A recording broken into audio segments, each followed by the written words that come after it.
नमस्कार बच्चों, अकाउंटेंसी के इस वीडियो लेक्चर में आप सभी का हार्दिक स्वागत। आज हम अवकाश ग्रहण के अंतर्गत पढ़ने वाले हैं ख्याति का लेखांकन व्यवहार। हम सभी जानते हैं कि कोई भी फर्म हो, उसमें जो भी लाभ अर्जित किए जाते हैं वे सारे साझेदारों के साझा प्रयासों के माध्यम से होते हैं। सारे साझेदारों के प्रयासों से ही उस फर्म की ख्याति बनती है। और आप सभी लोग जानते हैं कि ख्याति जो होती है वो अतिरिक्त लाभ कमाने की क्षमता होती है। जब कोई साझेदार किसी फर्म से अवकाश ग्रहण कर रहा होता है तो उसके बाद भी वह फर्म, या यूं कहें कि बचे हुए जो साझेदार हैं, वह अवकाश ग्रहण करने वाले साझेदार के प्रयासों से भी बनी ख्याति का लाभ उठाएंगे। तो अवकाश ग्रहण पर या अगर किसी साझेदार की मृत्यु हो गई हो, उस स्थिति में उस साझेदार को या उसके आश्रितों को ख्याति के उसके हिस्से का भुगतान पाने का अधिकार होता है। तो यहाँ पे मुझे लगता है कि आप लोगों को ये बात समझ में आ रही होगी कि ख्याति के मूल्यांकन की आवश्यकता क्यों पड़ती है। अब बात आती है कि लेखांकन प्रमाप जो 10 है उसमें कुछ बातें कही गई हैं कि ख्याति में पुस्तकों में ख्याति खाता तभी लिखा जा सकेगा जबकि ख्याति के प्रतिफल स्वरूप नकद या नकदी के बदले कुछ मूल्य चुकाया गया हो। इसका अर्थ यह है कि केवल क्रय की गई ख्याति यानी परचेज्ड गुडविल जो है उसको ही पुस्तकों में लेखांकित किया जा सकता है, ख्याति खाता नहीं खोला जा सकता है। ठीक, तो किसी साझेदार के अवकाश ग्रहण या मृत्यु के समय ख्याति के समायोजन के लिए बेहतर होता है कि हम पूंजी खातों के माध्यम से करें। आपने प्रवेश के समय ये पढ़ा था कि साझेदारों की जो ख्याति है उसका एडजस्टमेंट हम साझेदारों के पूंजी खाते या चालू खातों के माध्यम से कर सकते थे। तो यहाँ पर वही विधि का इस्तेमाल ज़्यादातर किया जाता है। कैसे किया जाएगा आइए जानते हैं। देखिए, सबसे पहली बात यह है कि जो साझेदार शेष रहते हैं, जाहिर सी बात है रिटायर होने वाले साझेदार के हिस्से में उन्हीं का हिस्सा बनता है। तो ऐसे में उनका एक लाभ प्राप्त अनुपात निकलेगा जो कि आप पहले ही निकालना सीख चुके हैं। तो जो भी कंटिन्यूइंग पार्टनर्स हैं यानी कि रिमेनिंग पार्टनर्स हैं, आप इन्हें रिमेनिंग पार्टनर भी बोल सकते हैं। रिमेनिंग पार्टनर्स, ये जो भी रिमेनिंग पार्टनर्स हैं इनको डेबिट किया जाएगा। प्रॉफिट जो गेनिंग रेशियो जो होगा, गेनिंग रेशियो में इन्हें डेबिट किया जाएगा। और जो रिटायरिंग या डिसीज्ड यानी मृतक साझेदार है उसको उसके कैपिटल अकाउंट को क्रेडिट किया जाएगा। नरेशन होगा रिटायरिंग या deceased partners share of goodwill adjusted to continuing partners in the gaining ratio. ये तो रही जनरल एंट्री की बात। अब हम समझते हैं उदाहरण नंबर 10 से कि पी, क्यू और आर ये जो साझेदार हैं ये लाभों को आपस में 7:5:4 में बांटते थे। आर ने अवकाश ग्रहण किया है और फर्म की ख्याति का मूल्यांकन उस तिथि में 16,000 किया गया। फर्म की पुस्तकों में ख्याति खाता पहले से खुला नहीं है। पी तथा क्यू भविष्य में समान अनुपात में लाभ हानि विभाजित करेंगे। अब देखिए, यहाँ पे आपको सबसे पहले ज़रूरत पड़ेगी ख्याति के आवश्यक प्रविष्टि के लिए कि लाभ प्राप्ति अनुपात कितना है। और आपने लाभ प्राप्ति अनुपात निकालने के लिए पीछे कई सारे केसेस पढ़े थे, कई सारी स्थितियाँ पढ़ी थी। यहाँ स्थिति ये है कि बचे हुए जो साझेदार हैं वह समान अनुपात में लाभान विभाजित करेंगे, यानी कि नया अनुपात दिया गया है। तो ऐसे में आप सभी को पता होगा कि कैसे निकालते हैं। आपको करना क्या होता है, new ratio minus old ratio जब आप करते हैं तो new ratio old minus old ratio करने पे गेनिंग रेशियो आ जाता है। तो सबसे पहले मैं आपको ये बता दूं कि आपको कैलकुलेशन जो करनी होगी गेनिंग रेशियो की वो कैसे होती है, new ratio minus old ratio. तो पी का गेन क्या होगा, पी का गेन होगा, इनका पी और क्यू आपस में समान बांटेंगे तो इनका 1/2 1/2 होगा। और इनका पुराना रेशियो था 7/16, तो इनका गेन आ गया 1/16। इसी तरह से क्यू का गेन 3/16 है। इनका आपस में जो अनुपात हो गया गेनिंग रेशियो का वो 1:3 हो गया। अब 1:3 में हम बांटेंगे जो साझेदार रिटायर हो रहे हैं उनके हिस्से को। उनका हिस्सा कितना होगा, जो साझेदार रिटायर हो रहे हैं उनका नाम है आर, और आर का जो हिस्सा था यहाँ पर वो कितना था, 7 5 12 4 16, 4/16। तो 4/16 अगर आप करें तो कितना आएगा, 4 × 4, 4 × 4 = 16, 1/4। और आप 16,000 का अगर 1/4 निकालें तो कितना आएगा, 4 × 4 = 16, यानी कि 4,000। तो इसीलिए आप देखिए कि आर ने अपना कितना हिस्सा छोड़ दिया, 4,000 का। तो आर की कैपिटल जो है वो 4,000 से यहाँ पे क्रेडिट की जा रही है। और उसके बाद में पी और क्यू जो हैं, ये 3:1 जो इनका गेनिंग रेशियो निकाला था, उस रेशियो में, सॉरी 1:3 था। इनका रेशियो क्या था, 1 मिनट देख लेते हैं। पी और क्यू का रेशियो 1:3 था। तो 1:3 अगर इनका है तो यहाँ पे ये सही है, बिल्कुल सही है, 1:3 था ना। तो उसी अनुपात में यहाँ पे देखिए एंट्री की गई है, पी को 1,000 और क्यू को 3,000 से यहाँ पे डेबिट कर दिया गया है। और नरेशन वही लिखेंगे, for retiring partners share of goodwill adjusted to remaining partners in their gaining ratio that is 1:3। मुझे लगता है आपको ये बात समझ में आ गई। ये आपने अभी पढ़ा है जब पुस्तकों में ख्याति खाता विद्यमान ना हो। लेकिन अगर पुस्तकों में ख्याति खाता पहले से ही विद्यमान है तो क्या करेंगे, तो ज़रा सा समझ लीजिए। सबसे पहले आपको वो खाता बंद करना होगा। उसके लिए all partners capital account debit to goodwill account करके आप उस खाते को, गुडविल को रिटर्न ऑफ करोगे। और ये पुराने अनुपात में होगा, ध्यान रखिएगा, ठीक है। गुडविल अकाउंट जितने से खुला है उतने से यहाँ लिखा जाएगा और उस अमाउंट को सारे साझेदारों में ओल्ड रेशियो में बांट देंगे। For goodwill existing in the, यहाँ फॉर लगाएंगे, for goodwill existing in the books return of, ठीक। उसके बाद में आगे का काम वैसे ही करेंगे जैसे आपने ऊपर किया है। देखिए ज़रा सा उदाहरण नंबर 11 से। XYZ साझेदार हैं जो लाभों को 2:3:5 में बांटते हैं। उनकी पुस्तकों में पहले से ही 60,000 का एक खाता विद्यमान है। X अवकाश ग्रहण करता है। X के अवकाश ग्रहण करने के दिन ख्याति का मूल्यांकन 45,000 पर किया गया। Y और Z ने भविष्य में लाभ समान अनुपात में बांटने का निर्णय किया। आवश्यक जनरल प्रविष्टियाँ कीजिए।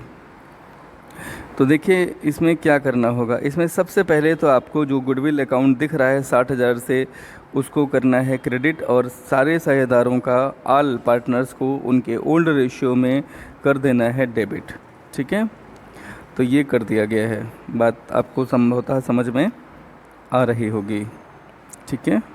ये 2, 3, 5 अनुपात है जिसमें ने बांट दिया गया है। For goodwill appearing in the books return of in old ratio. उसके बाद में जो साझेदार, हाँ बच्चों, हम लोग अभी ये उदाहरण नंबर 11 पढ़ रहे थे यहाँ पे, और जिसके अनुसार हमने इतना पढ़ा कि 2, 3, 5 के अनुपात में XYZ बांटते थे। पहले से 60,000 का जो ख्याति खाता खुला हुआ था, सबसे पहले इस ख्याति खाते को यहाँ पे क्लोज़ किया गया। XYZ के कैपिटल अकाउंट उनके ओल्ड रेशियो में डेबिट किए गए। 60,000 से ख्याति खाता यहाँ पे राइट ऑफ कर दिया गया।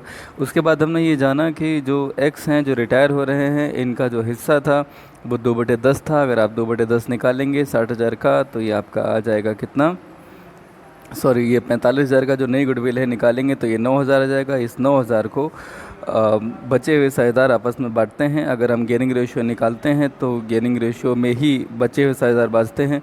आपने देखा कि यहाँ पे गेनिंग रेशियो जब निकाल रहे हैं तो केवल Y ने गेन किया है, Z ने कुछ भी गेन नहीं किया। इसीलिए पूरा का पूरा हिस्सा X की गुडविल का 9,000 ये Y ही बेयर करेंगे, क्योंकि पूरा का पूरा गेन हो रहा है Y को। उदाहरण नंबर 12 एक है, यहाँ पे ABC साझेदार हैं और ये 4:3:1 में आपस में लाभांश बांटते थे।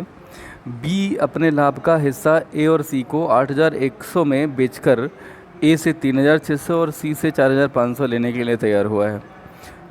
जब B रिटायर हो गया उसके बाद A और C ने बिजनेस किया साल भर के बाद लाभ हुआ 10,500। आपसे ये उम्मीद की जा रही है कि B का हिस्सा A और C को बेचने के लिए आवश्यक रोजनामचा प्रविष्टियाँ कीजिए, नए लाभान अनुपात की गणना कीजिए और A और C में लाभों को बांटकर दिखाइए। तो मैं आपको ये बताना चाहता हूँ कि सबसे पहले तो आप ये जानिए कि जब B ने अपना हिस्सा 8,100 में बेचा है A और C को, तो इसका मतलब यह है कि यह वह धनराशि है जो गुडविल के बदले A और C से ले रहा है B। और चूंकि B इसे A और C क्रमशः 3,600 और 4,500 में बियर कर रहे हैं तो यही इनका गेनिंग रेशियो माना जाएगा। इसके लिए आप नीचे देख सकते हैं इन्होंने इसको एक्सप्लेन करा हुआ है, आप अगर समझेंगे तो आपको समझ में आ जाएगा। देख लीजिए। देखिए, ए और सी ने बी का हिस्सा 8,100 में ख़रीदा है। ए और सी क्रमशः 3,600 4500 दे रहे हैं। तो ए और सी का बी के हिस्से में जो हिस्सेदारी हो रही है वो 4:5 हो रही है, यानी कि बी के हिस्से को ए और सी 4:5 में ले रहे हैं। अब आपको निकालना पड़ेगा। वैसे ही ए को बी में हिस्सा मिलेगा कितना, बी का हिस्सा था 3/8, उसका 4/9 यानी कि 12/72। ए का पुराना हिस्सा 4/8 था, तो ए का नया हिस्सा आ गया 4/8 पुराना रेशियो प्लस जो गेन है, और इस तरह से ये 2/3 हो गया। सी को बी से हिस्सा मिलता है कितना, 3/8 का 5/9 यानी कि 15/72।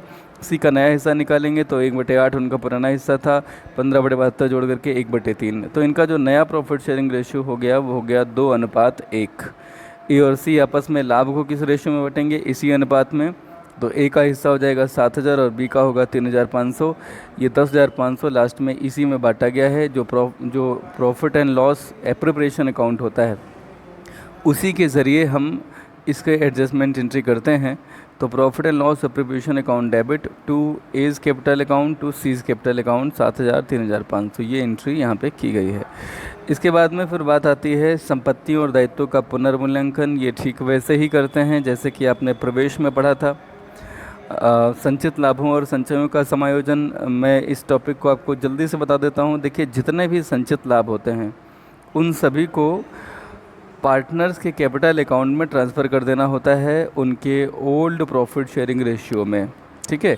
और इन्हें ट्रांसफ़र करने के लिए जनरल रिजर्व, रिजर्व फंड या प्रॉफिट एंड लॉस का जो क्रेडिट बैलेंस है, ये सब के क्रेडिट बैलेंसेस होते हैं। ट्रांसफ़र करने के लिए इन्हें डेबिट करेंगे क्रमशः। तो जनरल रिजर्व डेबिट या रिजर्व फंड डेबिट या profit and loss account debit to all partners capital account in old profit sharing ratio for undistributed profit transfer to capital और करेंट अकाउंट। अगर करेंट अकाउंट हैं already तो current account में ही करते हैं, वैसे कैपिटल अकाउंट में करते हैं, ठीक है। अगर कोई एक्यूमुलेटेड लॉस है तो उस लॉस को क्रेडिट करेंगे और पार्टनर्स के कैपिटल अकाउंट डेबिट किए जाते हैं। इस तरह से all partners capital account debit in old ratio two profit and loss. If there is a debit balance it means if there is a loss, okay. अगर कोई सरप्लस है किसी स्पेसिफिक फंड का, इसका मतलब ये होता है कि जैसे आपने मान लिया कर्मचारी क्षतिपूर्ति कोष यानी कि वर्कमैन कंपनसेशन फंड बनाया है। ये इसलिए होता है कि कभी फैक्ट्री चलने के दौरान किसी कर्मचारी को कोई चोट लग गई या उसकी डेथ हो गई, तो जो उन्हें कंपनसेशन देना पड़ता है वो एक अचानक से उपजी हुई लायबिलिटी होती है। और अगर हम पहले से उसका कोई फ़ंड बना के रखते हैं तो एज अ कंपनी हमारे सामने एकदम से कोई समस्या नहीं आती। तो ये workman compensation fund special purpose fund है, जो कि इसीलिए बनाया जाता है कि वर्कमैन को in the case of any accident you will be able to, as a company you will be able to pay to compensate, right। एक और होता है विनियोग उतार चढ़ाव कोष, इन्वेस्टमेंट फ्लक्चुएशन फंड। ये बेसिकली इसलिए बनाया जाता है कि जो भी विनियोग, जैसे कि आप शेयर खरीदते हैं और शेयर मार्केट में आप जानते हैं प्रतिदिन मूल्य घटते बढ़ते रहते हैं, तो जो मूल्य घटते हैं अगर उनसे कोई लॉस होती है तो उसे इन्वेस्टमेंट फ्लक्चुएशन फंड से पूरा कर लिया जाता है। जिस समय कोई साझेदार अवकाश ग्रहण कर रहा है, अगर उस समय वर्कमैन कंपनसेशन फंड या इन्वेस्टमेंट फ्लक्चुएशन फंड या ऐसे ही किसी स्पेशल पर्पस फंड के अगेंस्ट कोई लायबिलिटी है, तो उसे घटाने के बाद जो एक्स्ट्रा धनराशि बचती है उसको हम पार्टनर्स के कैपिटल अकाउंट में ओल्ड रेशियो में बांट देते हैं। तो ये जो वर्कमैन कंपनसेशन फंड है, इन्वेस्टमेंट फ्लक्चुएशन फंड है, इनके बैलेंसेस जो होते हैं वो क्रेडिट बैलेंसेस होते हैं, और उनका जो भी सरप्लस बचेगा, ध्यान रखिएगा ये सरप्लस अमाउंट से ही एंट्री होगी, ओके। तो इसे यहाँ पे इन्होंने बताया है कि जो भी वास्तविक दायित्वों से अधिक होंगे, ऐसे आधिक्य को यानी कि ऐसे सरप्लस को ही हम पार्टनर्स के कैपिटल अकाउंट में बांटते हैं, ठीक है। इसे उदाहरण नंबर 13 से समझ सकते हैं। ये अपने आप में एक पूरा क्वेश्चन है, ध्यान से देखिए, इसे एक समझ लेते हैं और उसके बाद में आज का लेक्चर है उसे हम पूरा कर लेंगे। तो देखिए PQR 2:2:1 में लाभ बांटते हैं। R को अवकाश ग्रहण करना है, बैलेंस शीट उस डेट पे कुछ सन्ड्री एसेट्स हैं, इधर क्रेडिटर्स के अलावा जनरल रिजर्व है पहले से, ये एक्यूमुलेटेड प्रॉफिट है, इसे साझेदारों के कैपिटल अकाउंट में बांटते हैं। प्रॉफिट एंड लॉस अकाउंट का ये भी क्रेडिट बैलेंस है, इसे भी साझेदारों के कैपिटल अकाउंट में बांटते हैं। ये इनकी कैपिटल्स हैं तीनों की। इसके बाद कुछ सूचनाएँ हैं। कहा गया है कि सामान्य संचय और लाभ हानि खाते का समायोजन कीजिए। आवश्यक रोजनामचा बनाइए। तो सबसे पहले जनरल रिजर्व को बांटेंगे पार्टनर्स के कैपिटल अकाउंट में। 60,000 था और उनका जो रेशियो था 2-2-1, उसमें बांट दिया 24-24 और 12,000, ठीक है।